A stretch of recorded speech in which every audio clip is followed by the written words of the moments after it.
नाही ही सगळ्यात मोठी गोष्ट आहे. आणि वापर न करणारी गोष्ट गंजून जाते. गंजून जाण्यापेक्षा झिजून गेलेलं केव्हाही चांगलं.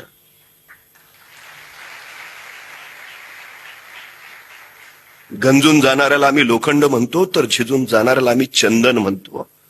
लोखंड व्हायचं की चंदन हे आपल्यावर अवलंबून आहे, परिस्थितीवर नाही. सगळ्यात महत्वाची गोष्ट आहे. काही गोष्टी असतात, कमतरता असतात. एखाद्याला नैसर्गिकरित्या उंचीच कमी मिळते, मग त्यानं काय करायचं? उंची कमी आहे म्हणून रडत राहायचं? सचिन तेंडुलकरची सुद्धा उंची कमीच आहे ना, रडत नाही बसला.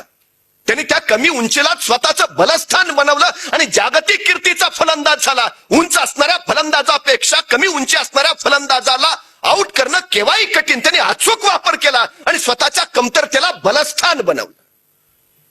काय कमतरता आहे तुमच्या? गरीब आहे, अरे उत्तम आहे ना, मग संधी आहे श्रीमंत व्हायला.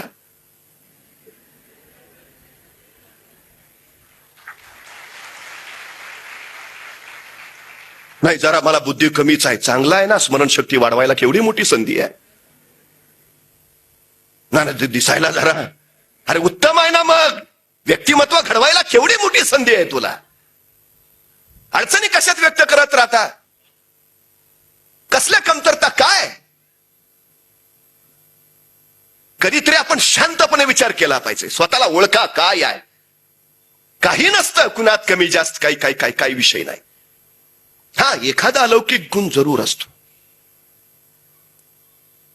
काहींना कळतं, काहींना कळतच नाही. जगातलं सगळ्यात श्रीमंत ठिकाण जर कुठलं असेल तर ते असतं स्मशान. प्रत्येकाला काही ना काही अलौकिक गुण दिला आहे. अनेकांना तो गुणच कळत नाही. मग असे गुण त्याच्याबरोबर चौघांच्या खांद्यावरनं स्मशानात पोचतात आणि ते तिथंच पडून राहतात. खरं त्याचा समाजाला, दुनियेला वापर व्हायला हवा होता, तो तुमच्यातच होता. फक्त मला एका प्रश्नाचं उत्तर द्या. हुबहू तुमच्यासारखं दिसणारं या दुनियेत दुसरं कुणी दिसलंय का? का दिसलं नाही? परवा पुण्यात गेलतो, काय मलाच कळेना मीच आहे का तोच आहे. इतकं सेम घडलंय का? अरे म्हणजे या सृष्टीमध्ये तुम्ही एकटे आहात. या सृष्टीमध्ये तुम्ही एकमेवा द्वितीय आहात. या सृष्टीमध्ये तुमच्यासारखं दुसरं कुणीच नाही. अरे मग याचा अभिमान बाळगायच्या ऐवजी न्यूनगंड कसले बाळगता? 120 कोटी लोकसंख्या या देशाची. म्हणजे तुम्ही जन्माला असाल त्यावेळी साधारण 105-110 कोटी असेल. म्हणजे तुम्ही जन्माला यायच्या अगोदर मुळातच या देशात 110 कोटी होते. तरी फिरून तुमचा जन्म झालाय. कमी होते का आधी? पण ते असतानाही तुमचा जन्म झालाय ना, याचा अर्थ तुमच्यात काहीतरी आहे. तुमची या देशाला, समाजाला गरज आहे. विनाकारण काही होत नाही. काहीतरी आहे, काहीतरी जबाबदारी आपली आहे, काहीतरी कर्तव्य आपलं आहे की जेणेकरून आपला जन्म झालाय. मग ते काय हे शोधणं ही फार महत्वाची गोष्ट आहे. ते ठरवा ना, ध्येय ठरवा काय करायचंय ते. जन्माला येण्या अगोदरच शिवरायांचं ध्येय ठरलं होतं, तेव्हा एवढी उंची गाठता आली. सचिन तेंडुलकरला इयत्ता 4थीत असताना कळालं होतं आपल्यात कुठला गुण आहे. तिथून त्यांनी क्रिकेट खेळायला सुरुवात केली, मग तो जागतिक कीर्तीचा झाला. इरफान पठाणला इयत्ता 9थीत असताना कळलं की आपल्यात काय आहे, त्यांनी सुरुवात केली, मग तो भारतीय संघात गेला. पण तेंडुलकर एवढी प्रसिद्धी नाही का? सुरुवात उशिरा झाली. जेवढ्या लवकर सुरुवात कराल ना तेवढ्या लवकर शिखरावर, सर्वोच्च शिखरावर पोहोचाल. ओळखा काय आहे, शोधलंय का कधी? खरं तर मुळात काय झालंय, एज्युकेशन हा 3 लॅटिन शब्दापासून बनलेला शब्द आहे. शिक्षण, एज्युकेशन, एज्युकेरे, एज्युकेअर आणि एज्युकेटम या 3 शब्दापासून. म्हणजे काय तर विद्यार्थ्यांमधले सुप्त गुण शोधणं, त्या सुप्त गुणांचं योग्य संवर्धन करणं आणि संवर्धित झालेल्या त्या योग्य गुणांना योग्य व्यासपीठ मिळवून देणं. या 3 क्रिया जिथं एकत्रित घडतात त्याला शिक्षण, एज्युकेशन असं म्हटलं जातं. दुर्दैवानं आमच्या देशामध्ये एज्युकेशनची ही व्याख्या कधीच कृतीत येत नाही. आम्ही सुप्त गुण शोधत नाही, शोधलेल्या गुणांना संवर्धित करत नाही आणि व्यासपीठाचा तर विषयच नाही. आमची अडचण नेमकी ती आहे. एखाद्यामध्ये अलौकिक गायनाचे सूर असतात, पण त्याला आम्ही गणिताचे प्रमेय सोडवायला बसवतो. एखादा उत्तम खेळाडू होऊ शकतो, पण त्याला इतिहासाच्या सनावळ्या पाठ करायला सांगतो. एखादा अभ्यासात हुशार असतो, पण त्याच्या आईच्या डोक्यात पक्क तू इंडियन आयडॉल झाला पाहिजे.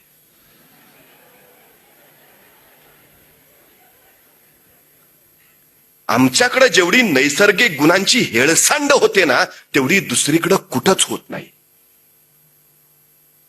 म्हणून 10 कोटी लोकसंख्या असणाऱ्या जपानमध्ये 100 सुवर्ण पदक ऑलिम्पिक मध्ये जातात, आणि 100 कोटी लोकसंख्या असणाऱ्या आमच्या देशात कसं एखादं सुवर्ण पदक येतं. नैसर्गिक गुणांचा मुळात शोधच नाही घेतला जात. ठीक आहे, घेणारे नाहीत, नसू द्या. आपला आपण तर गुण शोधू शकतो ना.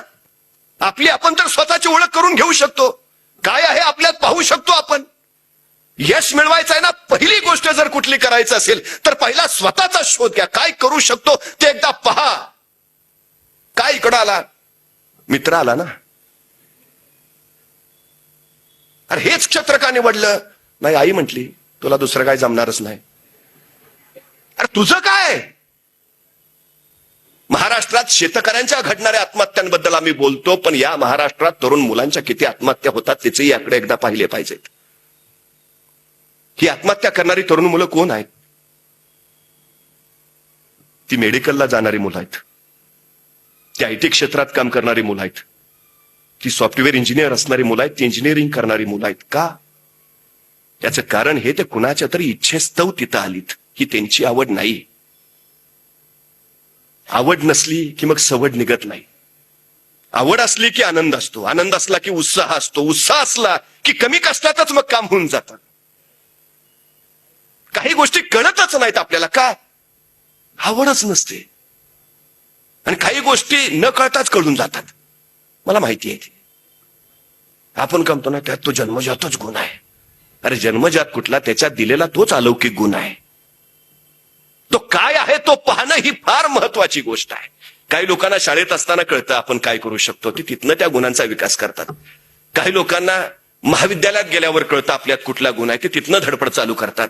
काही लोकांना नोकरी लागल्यावर कळतं आपल्यात कुठला गुण आहे, ते तिथनं प्रयत्न सुरू करतात. काही लोकांना लग्न झाल्यावर कळतं आपल्यात कुठला गुण आहे, ते तिथनं काही होत आहे का पाहतात. काही लोकांना मुलं झाल्यावर कळतं आपल्यात कुठला गुण आहे, ते तिथनं मुलांबरोबरच कृती सुरू करतात. काही लोकांना वय झाल्यावर कळतं आपल्यात कुठला गुण आहे, ते तिथनं आता काय जमतंय का पाहतात. आणि काही लोकांना चौघांच्या खांद्यावर गेलं तरी कळत नाही. सगळ्यात महत्वाची गोष्ट आहे, शोधा काय आहे. जगाकडं कुतूहलानं जेवढं पाहता यायला हवं, तेवढं स्वतःकडं सुद्धा कुतूहलानं पाहता यायला हवं. स्वतःच्या प्रत्येक कृतीची, स्वतःच्या स्वभावाची, स्वतःच्या आवडीची, स्वतःच्या निवडीची जिज्ञेसेनं निरीक्षण तुम्ही नोंदवायला हवीत. मग आपले आपण आपल्याला उलगडत जातो. मग आपले आपण काय आहोत हे आपल्याला कळत जातं. ही सगळ्यात मोठी गोष्ट आहे. मग निराशा दाटत नाही, कारण आपलं सामर्थ्य आपल्याला माहिती असतं. मग हताशपणा येत नाही, कारण आपली ताकद आपल्याला माहिती असते. सगळ्यात माणसं निराश का होतात, माणसं हताश का होतात, याचं कारण सगळ्यात मोठं हे आहे. अब्राहम लिंकन म्हणजे एखाद्यानं पडावं, किती वेळा पडावं, तो रेकॉर्ड पण लिंकनच्या नावावर आहे.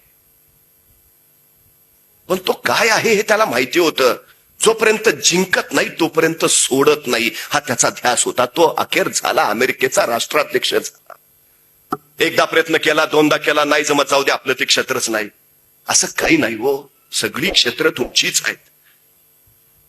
हा पहिला विचार करून ठेवायला पाहिजे. सगळ्यात महत्वाचा,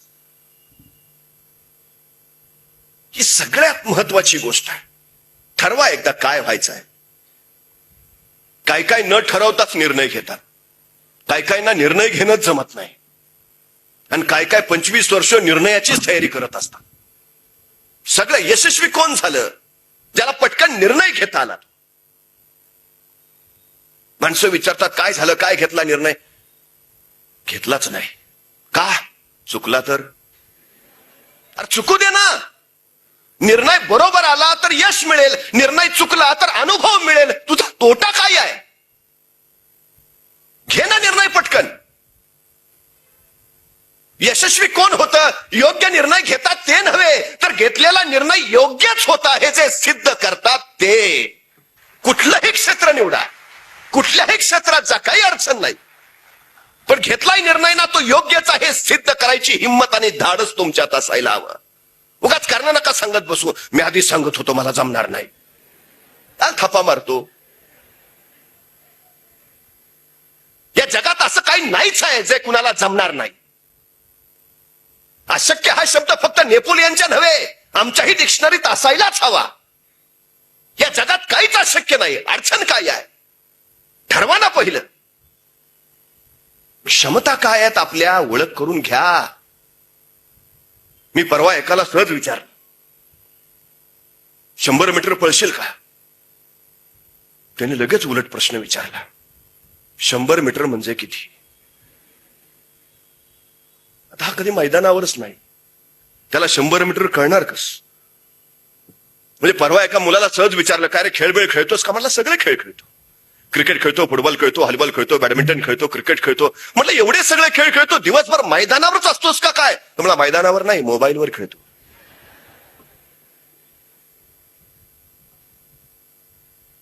सगळ्यात मोठी गोष्ट, निर्णय प्रक्रिया गतिमान करण्यासाठी तुम्ही खरंच मैदानावर असायला हवा. कधी कबड्डी खेळून बघा, मग किती क्षणभरात निर्णय घ्यावा लागतो ते कळेल. कधी खो खो खेळून बघा, मग किती पटकन निर्णय घ्यावा लागतो ते कळेल. कधी क्रिकेटच्या मैदानात उतरा, एखादा बॉल असा आलाय तो कसा टोलवायला हवा याचा निर्णय किती क्षणात घ्यायला हवा ते कळतं. निर्णय तुम्हाला घ्यायची जर क्षमता निर्माण करायची असेल, तुम्हाला पहिलं मैदानातच जायला हवं. अडचण काय झाली आमची, आम्ही सोडलं ते सगळं, त्यामुळे अडचण होते. निर्णय प्रक्रिया, काय काय लोक विचार इंग्रजीत करतात, निर्णय मराठीत घेतात. काय काय विचार मराठीत करतात, निर्णय इंग्रजीत घेतात. मग कळतो हा असं नव्हतं म्हणायचं. गोंधळ आहे. मी त्याला विचारला, रे काय सांगतोय मी, 100 मीटर पळशील का? करतो प्रयत्न. बर मला सांग 100 मीटर किती वेळात पळशील? तिने एकदा दोनदा अंतर बघून घेतलं. 5 मिनिटं लागतील. अरे 100 मीटर आहे फक्त. हो तेच सांगतोय ना, 5 मिनिटं लागतील. अरे ऑलिम्पिकचं रेकॉर्ड 9 सेकंदाचं आहे. हुसेन बोल्ट 9 सेकंदात 100 मीटर पळतो. अरे 18 सेकंद म्हण, 50 सेकंद, 5 मिनिटं. माझं मला माहिती आहे हो. तुम्ही बोलून काय उपयोग आहे? माझं काय ते मला कळतंय ना. 5 मिनिटं अरे तू मला माहिती आहे 5 मिनिटं लागणार. तेवढ्यात कुणीतरी ओरडला, रे पर कुत्रा पिसाळलंय. इतक्या भयान वेगात पळत सुटला. 7 सेकंदात 100 मीटर.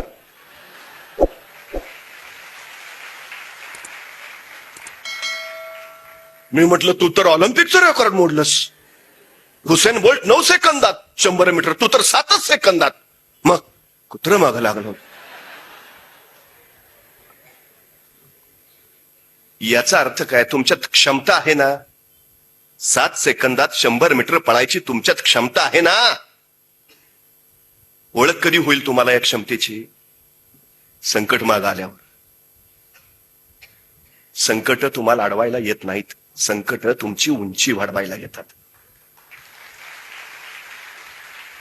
अडथळे तुम्हाला रोखायला येत नाहीत, अडथळे तुमच्यातल्या क्षमता बाहेर काढायला येतात. अडचणी तुम्हाला थांबवायला येत नाहीत, अडचणी तुमच्यातली कौशल्य विकसित करायला येत राहतात. त्यामुळे जो सतत लढत असतो, भिडत असतो, झगडत असतो, अशांची क्षमता, कौशल्य विकसित झालेली तुम्हाला दिसते.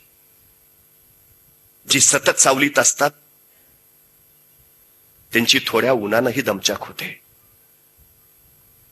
आणि त्यातून आमची व्यवस्थाच अशी आहे, म्हणजे आमचा मुलगा लहानपणी रांगत रांगत अंधाऱ्या खोलीकडे निघाला की मागणं दटावला, हे नको जाऊ, भाऊ आहे.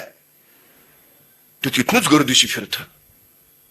तो भाऊ त्याच्या डोक्यात इतका बसतो की पुढे 2 पोरांचा बाप झाला तरी तो अंधारात जात नाही. मला गणितच कळत नाहीये. पण तुम्ही कुणी भाऊ बघितलाय का? कोणाला दिसलाय का? तो कशाला भीतीचा भाऊ त्याच्या डोक्यात घालतो आम्ही, मला कळत नाही. दोबळट नेबळट करून टाकतो. अडचण काय आहो त्याला सांग ना. जातोय ना अंधारात, जाऊ दे.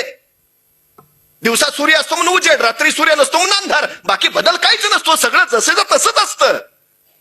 काय होईल जास्तीत जास्त दिसणार नाही, अंधार थोड नाही दिसू दे, ठेचकाळेल, ठीक आहे, पडेल, पडू देणार, लागेल होऊ देणार, रक्त येऊ देणार, वेदना होईल होऊ देणार, अरे हे सगळं सोसेल, सहन करेल, त्यावेळी तर संकटांशी भिडायचं सामर्थ्य त्याच्यात येईल. भिडू द्या ना, कुतूहल का मारता त्याचं? सतत भीती भीती भीती कशासाठी? ते स्पर्धा परीक्षांबद्दल सुद्धा तसंच आहे, कठीण असतं बरं. काहीतरी दुसरा पर्याय ठेव. अनेकांनी नुसतीच आयुष्य वाया घालवली. आता एसटी ड्रायव्हर आहे, कुणाला सांगता कलेक्टर व्हायला निघालाय त्याला. कशासाठी? क्षमता प्रत्येकात आहे, सामर्थ्य प्रत्येकात आहे.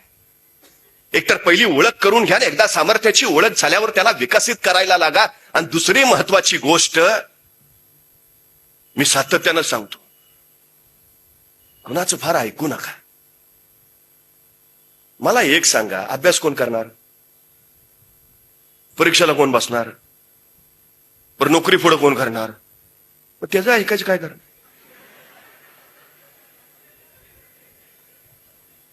बुद्धी तुमची, कष्ट तुमचं, धडपड तुमची. त्यात अडचण काय झाली? आपल्याला सवय सल्ले विचारायची. मग कसं करू? मग तो काय 3 वेळा कलेक्टर झालाय?